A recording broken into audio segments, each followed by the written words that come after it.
What's happening, YouTube? It's KMega405 live from the 405, where I'm just your regular gamer talking to the intelligent gamers. Now, I apologize for what happened with the GRG podcast Friday night.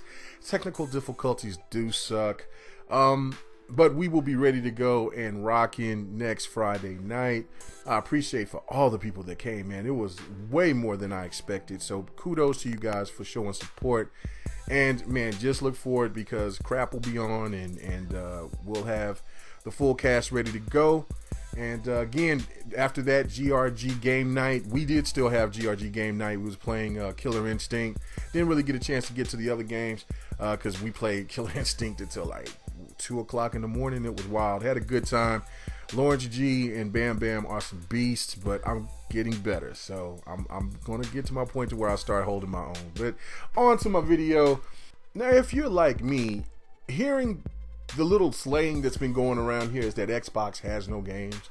You even have fools out here singing songs sounding like Mary Poppins, and it's all well and fun and cute and get smaller games and all of that. But is it really true? My pocketbook says otherwise. My games lineup says otherwise. Other people that I associate with, they would say otherwise. Just bought a game last night that was an Xbox exclusive.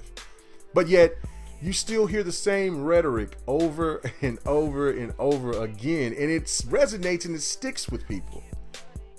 And they got to be getting this from somewhere. And of course, we know where primarily these type of things come from. Now, after the PlayStation experience, which was a great show for PlayStation, PlayStation has been flawless, has been absolutely masterful when it comes to their advertising. They get their fan base riled up. And that's a beautiful thing. We all, as gamers, should want good things to come from all these companies, even PC as well, even though PC is not a console. But you want gaming to thrive. But this is the thing that bothers me more than anything, because this shit has been like the Twilight Zone this whole gen. I'm looking at games like Nioh on the PlayStation Pro that's pushing 720p 60 frames per second. And there's not, I don't think, one PlayStation channel that is saying or addressing it as a problem. I can remember in the beginning of this generation that it was 1080p or bust. See, the goalpost gets moved every time that Sony does something, and you think it's not affecting anything once you throw some dirt over it. No, it's making gaming look horrible. Sony is the console leader, guys. Remember that. And if you think that eventually, if Sony is going to get a nice thought in their head of wanting to give you guys those great exclusives that you've been longing for, you better forget it, because you're not addressing the main factors of what's going on this generation, and it's coming from the Sony side primarily. See, while in order you guys over here want to shit on and talk about Sunset Overdrive, Rise, Quantum Break, Recore, and every other new IP that's come out for Xbox, or that is going to come out for Xbox, you guys aren't looking at the bigger picture of that Sony is over here selling you guys on third party. Third party is the new king now. They're curb stomping all exclusives. Even Uncharted 4 and Halo 5, they're curb stomping. The big boys in the multiplats are curb stomping the shit out of the exclusives. Wonder why? The console leader has made it their sole purpose that they don't want to give you these actual games that you've been wanting for, that you've been longing for, thinking that the PlayStation 4 was going to be the resurgence of the PlayStation 2 or the PlayStation 1, and it's not even close.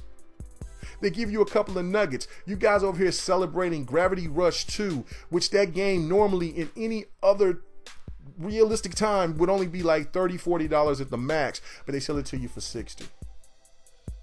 Game is not selling well. People want to talk and yap and talk about whatever. Oh, I got these games, my trophies. I got all of this. I got all of that. All they doing is red boxing these games. They rent them. They know they're too damn expensive. Now, you do have some diehards that will buy those games. Got to give it up to Jabbar. He does buy these games. He tells of Vesperia, all these type of games, he buys them. Shout out to him on that. Because anybody that goes and buy these games from Gravity Rush 2 on, Yakuza, whatever, kudos. You can open your mouth. You can talk. You can brag about that. But we all know the majority isn't. As an install base of 55 million consoles out there for PlayStation 4s, and you only can muster up 500,000 of Gravity Rush 2, not even a true million for what's supposed to be a masterpiece that everybody's been waiting for since 10 years, which was The Last Guardian. They got to drop the price on it because it was an absolute fail. That's not a good look. It's not a good look for gaming at all. And what has happened is that they trying to bring that rhetoric over here to the Xbox side. They want Killer Phil not to bring these new IPs. They don't, oh, you don't care about no Sea of Thieves. That shit like trash. I don't care about no pirate. I don't want to ride on no waves of water. What I want to do is ride around with a homeboy going to White Castle. Motherfucker, nobody cares about that. We care about these new IPs, and even Xbox people have to support that. But they listen to this garbage out here about, well, maybe these games aren't good enough. Everybody all of a sudden wasn't really talking about Scalebound to the degree that like me and my boy AJ and others were talking about. But then once it got canceled, oh, that's Xbox doors need to be shut because Scalebound got canceled. Hell to the no. Fact of it is that Xbox is still bringing these new IPs. For all these games that you guys shit on, these games are still there. And of course, PlayStation, they have these IPs, but they're not putting in as much money as Xbox is. That's an absolute fact. And I'm tired of the goalposts getting changed for like, well, PlayStation can come and talk about 8 teraflops. Mark Cerny can go and lie to his fan base and tell that this system can get up to 8 teraflops, and people don't go after him with pitchforks and fire torches saying we're going to burn Sony shit down if you guys don't stop lying to us. When you had Watch Dogs was not 1080p on the PlayStation 4, but they still labeled it on the box. For No Man's Sky, for Street Fighter, for all of these supposedly wonderful, fantastic games, you guys are not truly buying them. You're buying the multiplats. That's why the PlayStation 4 is really considered to be a casual system. And since they're the console leader, it's actually getting developers to think, well, maybe we need to be more casual ourselves.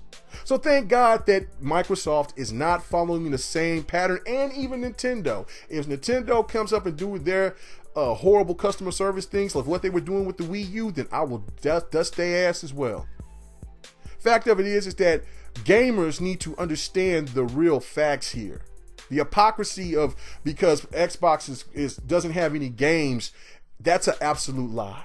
I have over 300 games in my Xbox and on my hard drives right now. I got like 10 or 11 hard copy games sitting right next to me. Tired of the lies, man.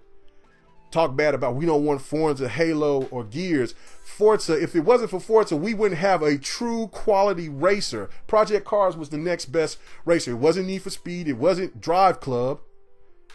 You know what I'm saying? Forza has set the standard, and I guarantee you put up Forza Horizon 3 to any of these great racers, it definitely is going to be on most people's top 5. But I'd like to hear your thoughts about this. Everybody have a great Super Bowl weekend. Peace!